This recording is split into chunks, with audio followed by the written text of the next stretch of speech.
Well, hello there, and welcome to another edition of Warbird Wednesday. My name is Fred Bell, the Vice Chairman of the Palm Springs Air Museum, and today we are moving through the rest of the French aircraft that were involved in World War II.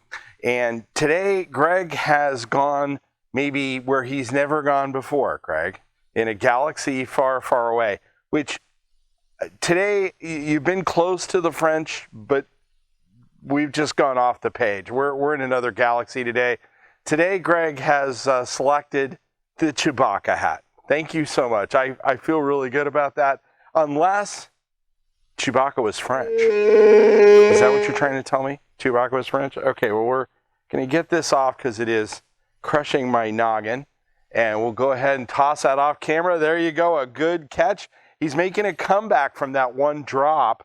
So today we're going to talk about the Moraine Saulnier, the MS-406. Now the MS-406 was the most numerous French fighter of the war.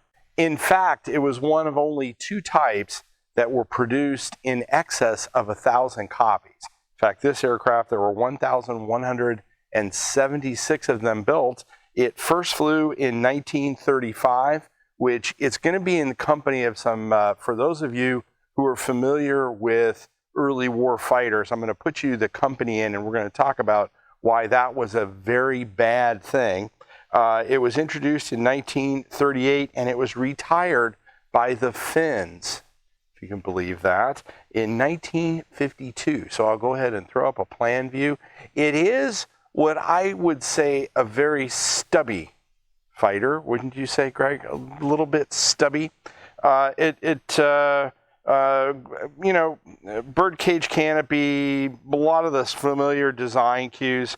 It was designed by Paul René Gonthier from Moraine Saulnier.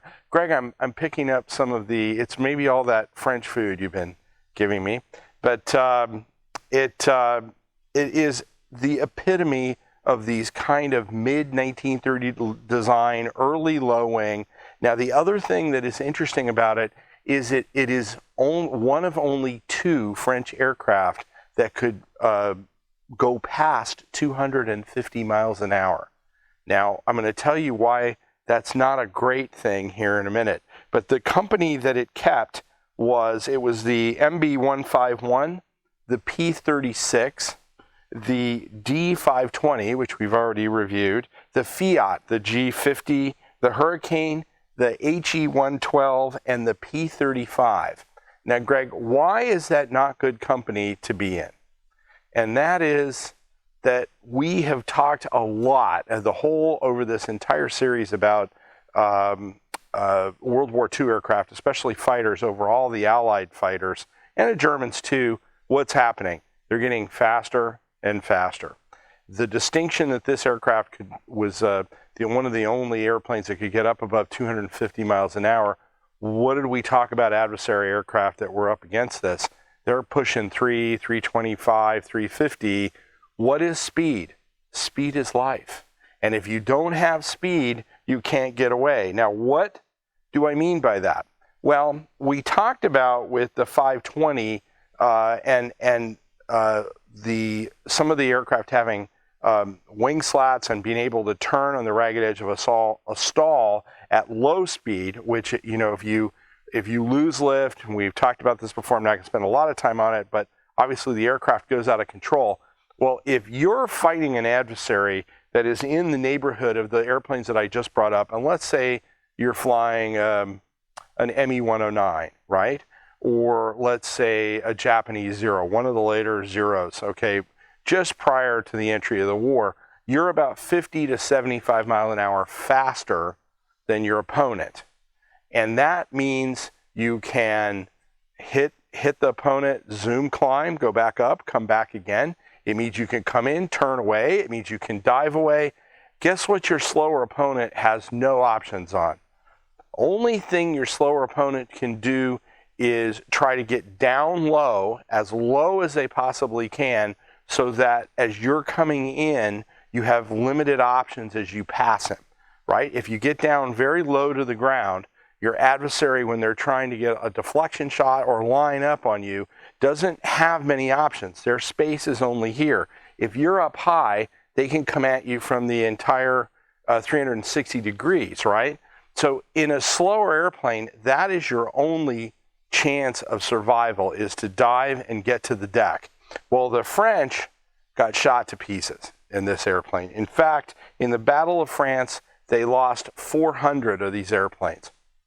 So think about, I just said a little over 1,000 made. Half the fleet is gone, not in the phony war, right? The Sitzkrieg, as we want to call it, where the Belgians and the French and the Germans and the British Expeditionary Force were all kind of staring at each other. When the Germans came out to play, when they decided they were going to have Blitzkrieg and they started going into fighter sweeps, these aircraft got shot to pieces. Now, not only were they at a disadvantage in speed, they were also lightly armed. They had a cannon, but remember, we're talking about in a lot of these European fighters, very low caliber weapons, 7.5, 7.62, 7.9, in that range. And we talked about, like, we've got this big behemoth behind me, this P-47, that carried a minimum of 6, if not 8, 50 caliber machine guns, but the slug was so much bigger and the kinetic energy. So they did have a cannon, but the cannon had a lower fire rate. So you combine that with, you have the cannon and you have maybe 2 or 4 lower caliber machine guns on the airplane. When you do get a hit, and remember, all of the ammunition expended, when they looked at the number of hits, when these guys were shooting at each other, they only hit their target maybe 10% of the time. So if you're going to hit the guy, you want to hit him and kill him. And so one of the challenges was, not only was this airplane too slow, but the caliber of weapons that it was equipped with, it was too lightly armed. So what ended up happening is they lost 400 once the Germans decided the war was going to start at the Blitzkrieg. They scored in the Battle of France 191 confirmed victories and 83 probables. Do the math. The math is going the wrong direction, because remember, confirmed, those numbers are probably inflated, confirmed victories and probables. Fighter pilots, even if you have gun camera footage, always think they got the other guy. They always want to think they got the kill. Most victories that were indicated on either side were off anywhere from about 10 to 20%. They were inflated. So we know that those numbers that the French claimed were even lower than that. So let's say that they were at a disadvantage of 50%. That just doesn't work when you lose half your fleet right at the outset of the war. So the Battle of France didn't go well for the French, and ultimately we know how that scenario played out. But one thing that I want to do today is talk about the fact that the French had an important thing, Greg. They had fortitude. This is my Italian, by the way. They had fortitude, Greg. And that was that even though their army was defeated on the battlefield, the French resistance fought on. And you know, in those types of guerrilla campaigns, with that type of resistance, although it has nothing to do with aircraft, the French resistance tied down tons of German army divisions and personnel that had to stay behind the lines, that had to guard their trains, that had to guard their communications area and their supplies.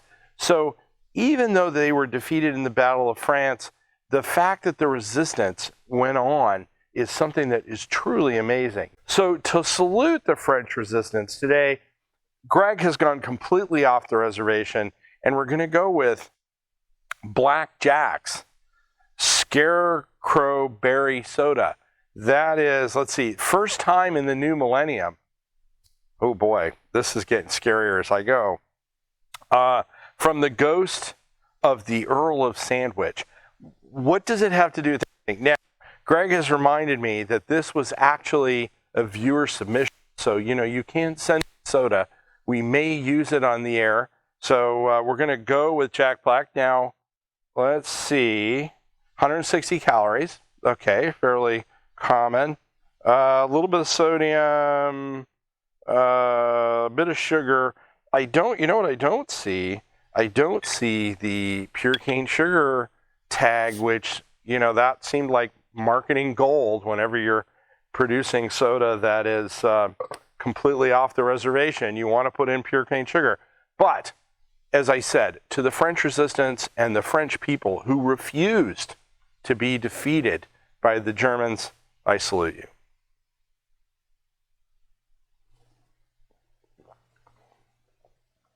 Whoa. Whoa. That has, it's gone completely off the reservation. It's done. There's a little bit of carbonation in there, but this one got hot, or it's, we're going to do the customary second sip. Greg is giving me those, like, oh my goodness, I can't believe he's going to do it. That was the deal. 2 sips. Ooh. Okay. Well, you know, Greg, what is it? It's been about probably 8 or 9 since we've got something that was truly pleasurable. Maybe a Diet Pepsi or something. I don't know. You know, no, Greg is shaking his head. Not going to happen. So, you know, we talk about this fighter. This, and we've discussed this before. Designers at the beginning of the war made assumptions.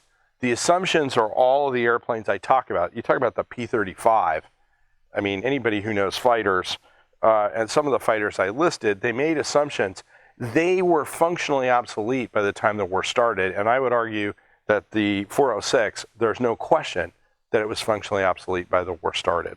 So we always try to recognize pilots from long ago, and in this case, Lieutenant Marcel Dion made the last kill in the Battle of France in a 406. And then the airplane pretty much went by the wayside. The Finns had it, the Swiss had it, they moved around, the Germans captured some of them stayed with the Free French, but they were really relegated to second line trading duties. They were, if you ran into any kind of fighter opposition in 1943 or 1944 in one of these, you were in serious trouble. You're probably going to get killed. So they were pretty much done. Now, unlike a lot of aircraft that we've talked about, this one actually is in a number of museums in France, and there's a few of them flying. At least I found 2 or 3 of them that are flying. So, you know, and it's probably, if you look at its handling characteristics, I never want to call an airplane delightful, but it's probably a delightful airplane to fly. It just, as a weapon, the winds of war, so to speak, moved completely past it. Now, my lithesome assistant today, I got my word in, my lithesome assistant, has given us something that is really interesting, and that is a new merchandise item. This is pretty nice, Greg. I like this. It doesn't have the zipper on the front like mine, but it looks good. It's got the new logo on it. It's very attractive. Now, if you want one of these, you can click on the link that is attached to this video. Go out to the gift shop link, and Jason will gladly get one of these out to you. Greg, he weaves each one of these personally, correct? You make these, so they're made on demand. So go out to the gift shop link and go ahead and get one of those. As I always say, we cannot do what we do at this museum and fly the airplanes and restore them without your donations. So if you can click on the link and give us a donation, we would appreciate it a great deal. Now, if you've come across this and you don't find me as too much of an obnoxious host, I'm asking for it there. Go ahead and forward this to one of your friends. Subscribe to the channel. We're getting ready. We're gonna do one more French airplane, and then we're gonna embark on a new series. And we're gonna tease a couple of things. We got Memphis Belle coming up because we are working on Memphis Belle, so we are going to do one segment on Memphis Belle at some point. There's actually a great run-up video on our YouTube channel that we just ran the airplane up. And then the big kahuna is coming here towards the end of March, beginning of April, which is the F-117, the stealth fighter, and we're going to do an entire series on that. We did a lot of interviews, and we're going to walk you through that hangar as it nears completion, because we're very, very close to finally wrapping that project up. My name is Fred Bell. I'm the Vice Chairman of the Palm Springs Air Museum. Thanks so much for joining us. Have a great day.